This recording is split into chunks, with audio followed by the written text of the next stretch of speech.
Hey everyone, Razzbowski here, and welcome back to Five Nights at Freddy's Sister Location. This series is going to be starting off with the real ending explained. We're going to be going over each one of these points in a mini-series explaining everything about the Sister Location. And I'm not on my own. Who have we got, boys? You've got, of course, Ryan. Other Ryan. And Dorco. Ah, hell yeah, this series is going to be starting off with a real bang because we're going to be explaining the real ending. Guys, if you have your own thoughts and theories, pop them down in the comment section below. And if you're hyped as well, then please hit that like button. Let's shoot for 1983 beautiful likes. Let's get into this. Okay, so we start off night 5 in the beautiful elevator scene. Cue the music, and we're traveling down and we get the exotic butter meme. We eventually find ourselves in the parts and service room with the beautiful baby, but baby is no longer the shape or form that we have seen. In fact, this is the first time we have seen baby, and she wants a favor from us. A favor that could lead to our death. But is this really baby? We know in the past nights that baby is very good at pretending. Now, when you actually press the big green yellow button and move baby into the scooping room, you get a sight of something quite ghastly. Now, you can't really see it in the darkness that much, but you can if you look really well. But if you go into the game files, you see the perfect image, and it is in fact Ennard. Yes, and Ennard is actually standing just behind Baby in the dark, and as she drifts off screen, you can just about make it out. She then tells you to actually leave the room and head over to the scooping room, and it's during this sequence that because we see Ennard behind us, it makes sense for him to then be following us the whole time we're there. Baby directs us, but it makes you think as well, is Baby even the one talking? Because she seems to be in this shutdown state and we've not even seen her active at all. So, and we know these guys to have different mimicking abilities through the blueprints, which we'll explain very soon. And then we're led through and we're told that Ballorina is behind us. We don't actually hear any of the voices or anything like that, or the music box, should I say, which is unique to her, which makes you question, is it even Ballorina in the first place? But regardless, guys, we are then led into the scooping room where really it's all downhill from there. Yeah, what happens in the scooping room is, well, very tragic. We see Ennard there, basically, and the whole plot of Ennard was to get us in the scooping room so they can use our body as a shell to get out of the establishment. Yes. Basically, they were saying that this is their last chance to get out. If we look like we do, then we are going to get destroyed. If we look like you, though, we can get out of here. And then this leads to the scene in the bathroom. Yes, this is essentially where their plan comes to fruition, and they are now wearing a beautiful security/technician suit. They are wearing us as we slide gently from left to right, and we see an image of us in the mirror. The very striking thing that reveals their master plan has come into fruition and complete is the fact that we open our eyes and they are now bright purple. Yeah, now the true debate is whether people have got really confused on the eye colour. People have said that this is Ballorina because of the eye colour. However, I personally think, and most of us think, that this is Ennard because you hear a sound effect of a breathing sound effect, which is really, really dark, which you hear when you get rid of Baby into the scooping room. You must follow my instructions in Funtime Auditorium. Ballorina is going to follow you. She will try to catch you. I will help you avoid her. She will not follow you inside the scooping room. She is afraid. When you see the endoskeleton in the background, you hear Ennard's voice, and then you hear it again just before you go into the scooping room. When Ennard is right in front of us and behind us, you hear the same sound effect. Stop. She is right in front of you. Don't move. And once again, in the ending, when you're looking in the mirror, you hear the exact same sound effect of what Ennard was doing in the other scenes.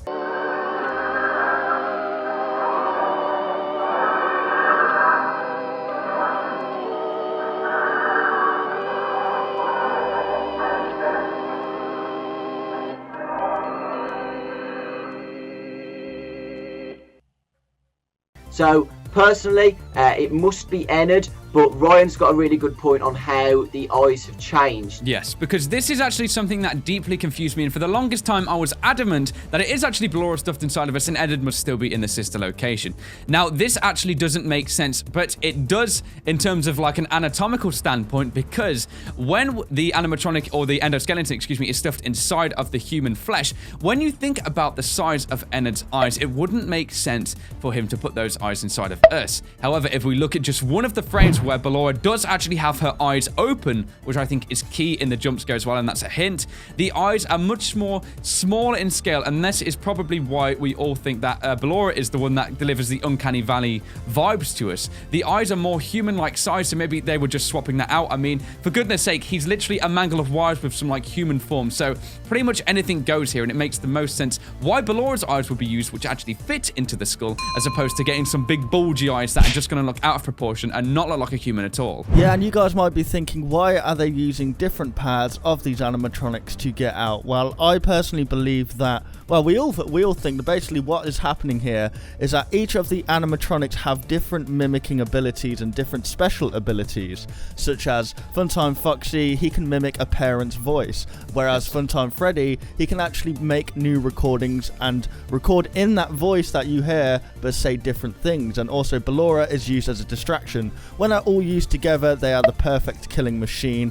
So imagine all of those animatronics parts splashed into one big animatronic and then put inside a human. Following on from Ryan's point, we want to discuss how Ennard is completed as the nights go on. Each night, a different animatronic is scooped and Ennard gets a new ability. With these new abilities, Baby/Ennard is then able to mimic Baby's voice and then use this to manipulate us to reach their end goal, which is to wear us as a human suit. The main question is, and the most important one I think at this point, is who is Ennard exactly? How does Ennard fit into the story? And is Ennard really the only animatronic that is possessed in this location? So when you actually look at Ennard's jump scare on night 5, the endoskeleton head doesn't seem to match with any of the other animatronics. Here's a comparison. As you can see, none of the heads match with this endoskeleton.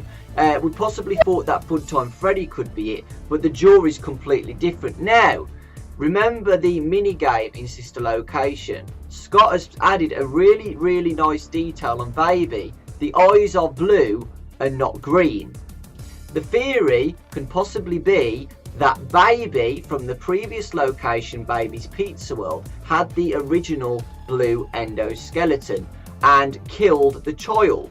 Now, to get rid of evidence, the company scooped out the old endoskeleton to get rid of all the evidence and replaced it with a new one with green eyes. And this would make sense as to why the blue-eyed endoskeleton is the little girl who got killed there, and also explains why it's got blue eyes and is possessed.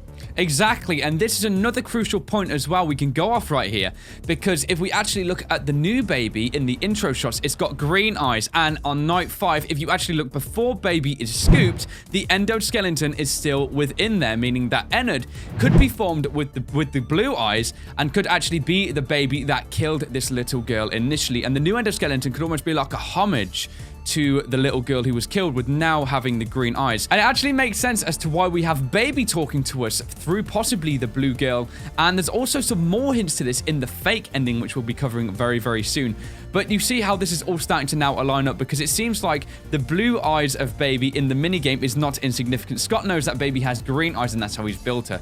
So the difference here is there for a reason, and the fact that Ennard also has these blue eyes means it makes the most sense, and it actually makes sense then why there might be some revenge here and why we get scooped even to begin with, because this was a little girl who had this kind of contraption suck her in. She didn't even want that. She just wanted to go and see the invention to begin with, and maybe she's been trapped down here. Maybe her soul is still within the suit and she just wants to get out and be free again. Having the little girl control or possess Ennard then makes complete sense, because it uses little snippets in the fake ending as well to almost manipulate again the player that we are as. Whether or not we're playing as the father, the son, or anything like that, it doesn't matter. What the fact that we do have is that a voice that we have not heard before is used in there and pretending to be the little girl. So that makes sense then, because Freddy and that can't mimic, they can't use a voice that they've not heard in this establishment, so it does kind of make sense that the soul is then able to control and maybe even have overriding power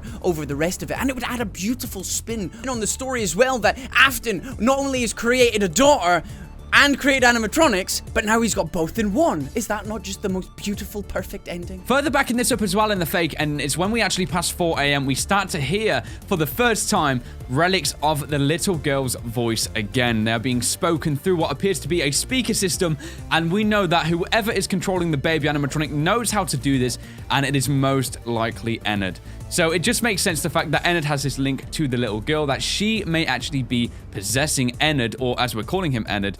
And I think that's what kind of makes this whole theory have a little bit more relevance, as opposed to it just not meaning anything and being completely speculative. Yeah, exactly. But just remember, guys, that this is just one side of the theory. You could actually contradict our theory and say Ennard is not actually the little daughter, and he's mimicking the little girl's voice to try and get into our room, to trick us once again, to get us into the office to kill us. Because as soon as the little girl says, let me in, it's me, it was just an accident.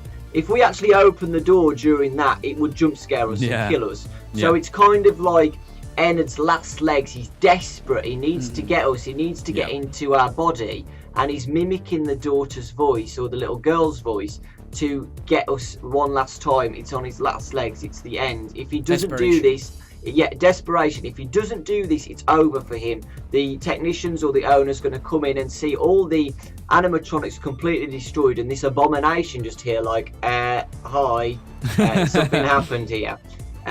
So yeah, there's lots of different theories on what Ennard could be. In this video, we described that it could be the little girl possessing the old baby endoskeleton. It could even be that Ennard was a different animatronic, like a clown animatronic in the previous locations, which explain why it takes the mask and the button, because it was an old endoskeleton animatronic. And like I said, it could be something else as well, just mimicking the voice of the little girl. Well, there we go, ladies and gentlemen. That was the FNAF Sister Location real ending explained. Hopefully you did enjoy. If you have any contradictions, or maybe you have more points yourself that you want to add, then pop them down in the comment section below. Remember, none of this we're stating as fact. This is all based off the information that we currently have. Scotty Boy is very, very sneaky, and we know this is not the last we've heard from Circus Baby and the rest of the gang. If you did enjoy today's video, then please hit that like button. It really, really is appreciated, and get those butts prepared, because on Thursday, mark it in those diaries, on Thursday, we are going to be discussing and explaining the fake ending. It's gotta be so good. And then after that, we're going to be discussing Ennard in another video. Guys, if you did enjoy and want to check out the rest of the boys' channels and their individual channels as well, in the description below, there will be links to all of them, but we're gonna get out of here. I've been Razzbowski, you've been the beautiful bastards, as always, for watching, and I love each and every single one of you. Goodbye!